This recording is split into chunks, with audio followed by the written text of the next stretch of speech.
सोचिए, आप एक मजेदार ट्रिप पर हैं और अचानक वो एक जिंदगी और मौत की लड़ाई में बदल जाए। आज की इस केस स्टडी में हम कुछ ऐसा ही खौफनाक विश्लेषण करने वाले हैं।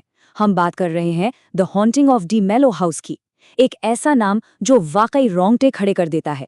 तो आखिर एक 19 साल की लड़की की गोवा ट्रिप एक ऐसे भयानक सपने में कैसे बदल गई, जहां से निकलना नामुमकिन सा हो गया था। बात लगभग 3 साल पुरानी है, जब समर्थ नाम का ये लड़का अपने दोस्तों के साथ छुट्टियों पर था। आइए देखते हैं कि आखिर उस रात हुआ क्या था। इस पूरे वाकये की शुरुआत होती है एक डेंजरस कैंपफायर डेयर से। मतलब बातों ही बातों में दी गई एक ऐसी खतरनाक चुनौती जिसने सब कुछ पलट कर रख दिया। अब जरा इस कॉन्ट्रास्ट को समझिए।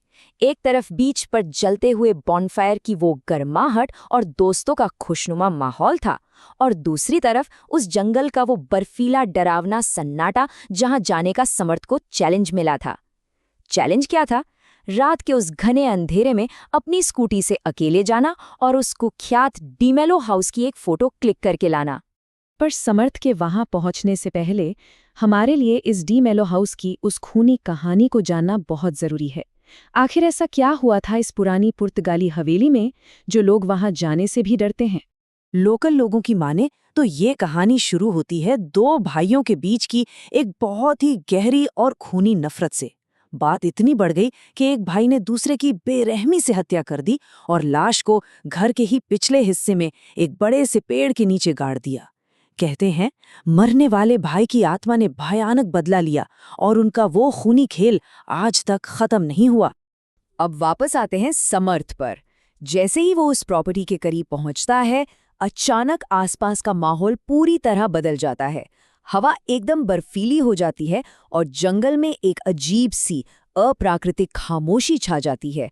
मतलब ये साफ इशारा था कि वो अब एक सुरक्षित दुनिया छोड़कर किसी बहुत ही खतरनाक जोन में कदम रख चुका है। उस जर्जर और खंडर हो चुके डी मेलो हाउस के अंदर एंट्री, सच कहूं तो कहानी का असली और सबसे खौफनाक हिस्सा यहीं से शुरू होता है। गेट के अंदर कदम रखते ही समर्थ को जो महसूस हुआ वो बहुत अजीब था। उसके सीने पर एक ऐसा भारी दबाव पड़ने लगा मानो सांस लेना भी मुश्किल हो गया हो।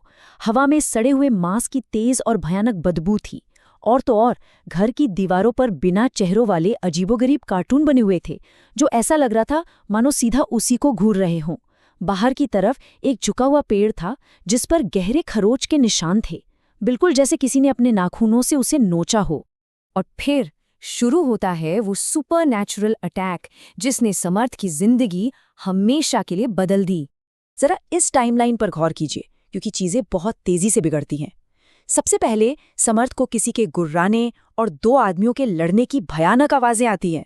घबराकर वो भागने के लिए अपना सेल्फी कैमरा ऑन करता है और स्क्रीन पर उसे अपने ठीक पीछे दो परछाइयां दिखाई देती हैं। लेकिन मुड़कर देखने पर वहां कोई नहीं होता। फिर अचानक उसका फुल चार्ज मोबाइल डेड हो जाता है।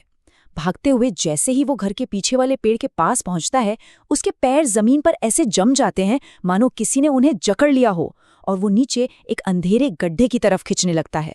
अब जब वो वहां से हिल भी नहीं पा रहा था, तो सवाल ये उठता है कि उस कब्र जितने बड़े गड्ढे में समर्थ ने आखिर ऐसा क्या देखा जिसने उसका खून जमा दिया। यकीन मानना मुश्किल है, लेकिन ये बहुत ही डिस्टर्बिंग है। वहां मिट्टी में आधी धसी हुई एक सड़ती गलती लाश पड़ी थी, और सबसे खौफनाक बात, उस लाश का चेहरा किसी और का नहीं बल्कि खुद समर्थ का था। जी हाँ, लिटरली उसका अपना चेहरा।